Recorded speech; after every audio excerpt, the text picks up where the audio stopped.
नमस्कार साथियों, टीआरई 3 के सभी सफल अभ्यर्थियों के लिए जो कि विद्यालय आवंटन की प्रक्रिया जो की जानी है उसके लिए 3-3 प्रखंड का विकल्प देना है। और कल रात से मतलब 12 बजे के बाद आप लोग का जो 3-3 विकल्प देने का जो पोर्टल है वो ओपन हो जाएगा। और कल से आप लोग अपने अपने जो जिला आवंटन आप लोग का किया गया है उसमें आप लोग क्या करेंगे तो 3-3 प्रखंड का विकल्प देना सुनिश्चित करेंगे। दोस्तों 5 अप्रैल से 12 अप्रैल के बीच में आप लोग को टाइम दिया गया है और उसी बीच में आप लोग क्या करेंगे तो अपना जो प्रखंड का विकल्प है उसको देना बिल्कुल रूप से सुनिश्चित करेंगे। दोस्तों लेट नहीं करेंगे, क्योंकि अगर आप इस बीच में छोड़ देते हैं तो फिर आपको दोबारा मौका नहीं दिया जाएगा। दोस्तों दूसरी बात यह है कि जो भी टीआरई 3 के अभ्यर्थी उनको और सजग और मतलब कि उनको सुरक्षित रहने की ज़रूरत है इस मामले में कि वो कुछ भी किसी भी शिक्षा विभाग के अधिकारी पर या फिर कुछ भी मतलब बीपीएससी के अधिकारी पे कुछ भी अपना टिप्पणी नहीं करेंगे। कहने का मतलब कोई भी अनावश्यक जो टिप्पणी होगा जो उनके व्यक्तिगत जीवन को जो क्षति पहुंचाए या उनको ठेस पहुंचाए, वैसा कोई भी टिप्पणी अपने वीडियो के माध्यम से या फिर अपने चैनल के माध्यम से कुछ भी नहीं करेंगे। दोस्तों या तो वो टीआरई 3 के अभ्यर्थी हो या फिर वो पहले से अपने विद्यालय में कार्यरत शिक्षक हो या फिर टीआरई 1 और 2 के, क्योंकि अगर ऐसा आप करते हैं दोस्तों तो आपको नौकरी से हाथ धोना पड़ सकता है। दोस्तों क्योंकि इसके विषय में एक नोटिस जारी किया गया है जो कि पटना जिला कार्यक्रम पदाधिकारी जो राजकमल कुमार हैं उनके द्वारा जारी किया गया है। दोस्तों इसमें क्या कुछ हुआ मैं आप लोग को एक एक चीज़ बताता हूं। दोस्तों जो कि श्री अशोक क्रांति जी हुए विद्यालय अध्यापक 9-10 के, जिनका कि उत्क्रमिक उच्च माध्यमिक विद्यालय बुधचक जो कि फतुहा पटना में इनका पोस्टिंग है। और हुआ यह है दोस्तों कि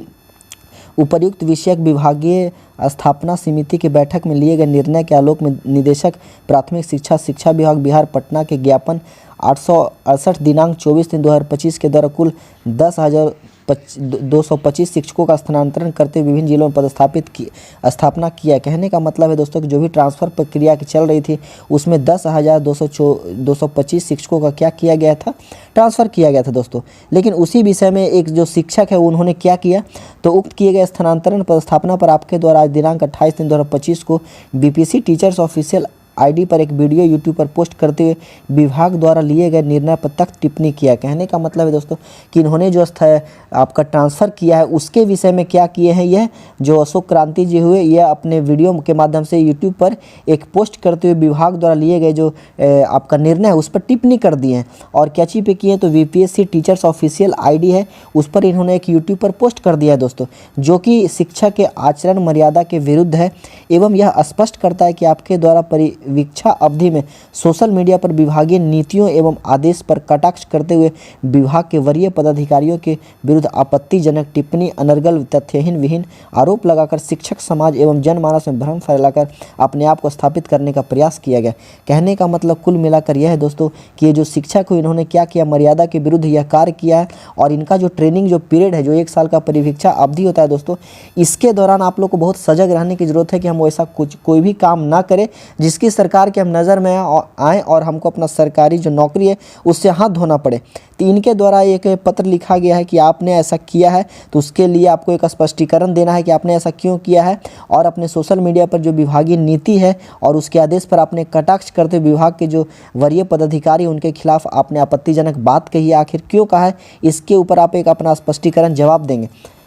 आपके द्वारा परीक्षा अवधि में रहते हुए शिक्षक आचरण के विरुद्ध कार्य करने के कारण क्यों नहीं इस आरोप में विभागीय नियमानुसार आपकी सेवा से मुक्त करने की कार्यवाही प्रारंभ कर दी जाए। कहने का मतलब आपको क्यों नहीं सेवा से मुक्त करने का कार्यवाही शुरू कर दी जाए, क्योंकि आपने इसके विरुद्ध आचरण कार्य किया है। उक्त के आलोक में आप अपने स्पष्टीकरण 24 घंटे के अंदर अधोहस्ताक्षरी को उपलब्ध कराना सुनिश्चित करें। कहने का मतलब 24 घंटे के अंदर आपको क्या करना है, अपना स्पष्ट जवाब देना है। अगर ऐसा आप नहीं देंगे तो आपको क्या होगा, सेवा मुक्त कर दिया जाएगा और नौकरी से आप हाथ धो देंगे। दोस्तों तो कुल मिलाकर बात यही हुई दोस्तों कि जितने भी विद्यार्थी हैं चाहे टीआरई 1 के हों या फिर टीआरई 2 के हों या फिर 3 के हों, उनको कुछ भी ऐसा कार्य नहीं करना है। दोस्तों जो भी शिक्षा विभाग है या फिर सरकार की जो नीति है, पॉलिसी है, उस पर कोई भी टिप्पणी नहीं करना है। दोस्तों आप अपनी बातें रख सकते हैं लेकिन किसी पर्सनल इंसान पे, किसी व्यक्तिगत जीवन पे आप आप उनका कोई भी टिप्पणी नहीं कर सकते, उन्हें भला बुरा आप नहीं कह सकते हैं दोस्तों, क्योंकि आपके हाथ में अच्छा भी नहीं लगेगा और ये आपके लिए ठीक भी नहीं है। आप अपनी बातें रख सकते हैं, जो सरकार का निर्णय है उस पर अपनी बातें पॉइंट रख सकते हैं अपनी वीडियो के माध्यम से, लेकिन उनके खिलाफ कुछ बोल नहीं सकते हैं। जो वो नीति लाए हैं, जो नियम लाए, उसके विरुद्ध आप कुछ आपत्तिजनक बात नहीं कहेंगे, उनके व्यक्तिगत जीवन में कुछ बात नहीं कहेंगे दोस्तों। तो इसके विषय में मैं आप लोग को अवगत करा दिया कि आप लोग सजग रहेंगे और अपना इस चीज़ से दूर रहेंगे दोस्तों। दूसरी बात यह है दोस्तों कि आप लोग को असिस्टेंट प्रोफेसर की जो भर्ती आई है दोस्तों, उसमें जो प्रयागराज मुख्य संवाददाता के द्वारा ये पता चला कि असिस्टेंट प्रोफेसर की भर्ती में साक्षात्कार के अंक भी जुड़े हैं। कहने का मतलब है कि पहले क्या होता था कि प्रोफेसर की भर्ती के बाद डायरेक्ट उनकी नियुक्ति की जाती थी, लेकिन अब उनका क्या होगा, जो साक्षात्कार होगा उसका भी अंक लिया जाएगा, उसका भी क्या होगा, अंक जोड़ा जाएगा। प्रदेश के 171 राजकीय महाविद्यालय में अब केवल गोला भरकर अभ्यर्थी असिस्टेंट प्रोफेसर नहीं बन सकेंगे। कहने का मतलब केवल आप रंग करके एग्ज़ाम दे करके आप प्रोफेसर नहीं बन सकेंगे। उसके लिए 562 पदों पर भर्ती शुरू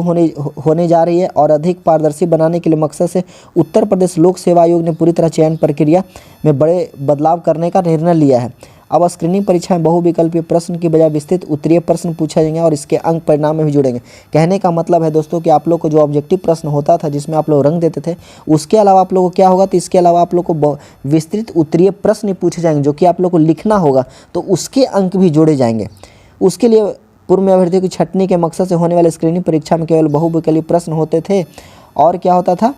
उसके बाद साक्षात्कार के आधार पर चयन होता था। लेकिन पहले स्क्रीनिंग परीक्षा के अंक अंतिम परिणाम में नहीं जोड़े जाते थे। अब स्क्रीनिंग परीक्षा के 75% अंक और साक्षात्कार के 25% है। कहने का मतलब कि जो आप लोग परीक्षा देंगे उसके 75% और जो आपका जो साक्षात्कार होगा, जो इंटरव्यू होगा, उसका आप लोग का 25% आप लोग का मिला करके मेरिट बनाया जाएगा दोस्तों, और तब आपकी ये बहाली सुनिश्चित की जाएगी और इसकी नियुक्ति प्रक्रिया शुरू की जाएगी दोस्तों। तो यह रहा असिस्टेंट प्रोफेसर के लिए। जो भी इसके लिए अप्लाई किए हैं दोस्तों, यह ध्यान देंगे, अपना जो भी इनका सब्जेक्ट है उस पर आप लोग कमांडिंग करेंगे कि आप लोगों को केवल रंगने से काम नहीं चलेगा, उसके लिए आप लोगों को पढ़ाई भी करना होगा और उसके लिए भी आप लोग को लिखने की प्रैक्टिस करनी पड़ेगी, ताकि आप लोग को इंटरव्यू में किसी तरह की समस्या ना देखना पड़े दोस्तों। दूसरी बात यह है दोस्तों कि स्वास्थ्य विभाग में भी करीब आपको 37,000 से अधिक पदों के लिए भर्ती प्रक्रिया शुरू हो गई है दोस्तों, और बहुत जल्द इसका विज्ञापन जारी कर दिया जाएगा दोस्तों, और आप लोग आवेदन करके इसमें भी नियुक्ति पा सकते हैं दोस्तों। क्या है कुछ मैटर इसमें हम लोग देखेंगे दोस्तों एक एक करके कि इस वर्ष स्वास्थ्य विभाग में बम्पर बहालियां होगी, इसकी प्रक्रिया शुरू कर दी गई है। इनके पदों पर नियुक्ति होने जिसमें आपको कुल चिकित्सक और चिकित्सक शिक्षकों भी है, प्रयोगशाला है, X-ray technician, OT technician, pharmacist, nurse के साथ सभी इसमें जो भी विभाग के हैं सारे जो भी विभाग के सीट है सारा इसका इसमें बायोडाटा आपको दे दिया गया है दोस्तों कि क्या क्या इसमें कुछ है दोस्तों। आप लोग देख सकते हैं कि विशेषज्ञ डॉक्टर इतना कि इसमें ज़रूरत है, जनरल डॉक्टर हो गए, डेंटिस्ट हो गए, ड्रेसर हो गए, लैब टेक्नीशियन हो गए, ओटी सहायक हो गए, जीएनएम हो गए, एएनएम हो गया, ईसीजी टेक्नीशियन, मतलब सभी की इसमें ज़रूरत है और इतनी सारे वैकेंसी निकाली जा रही है दोस्तों। कुल मिलाकर के हम बात करें तो अभी तक पूरी प्रक्रिया के अनुसार 1827 पदों पर ही बिहार लोक सेवा के माध्यम से नियुक्ति हुई है, जबकि इसके आगे भी और भी आपको क्या करना है दोस्तों, तो और भी आप लोग को इसके लिए विज्ञापन जारी किया जाएगा। कुल मिलाकर के आप लोग को कितना, तो 37,000 जो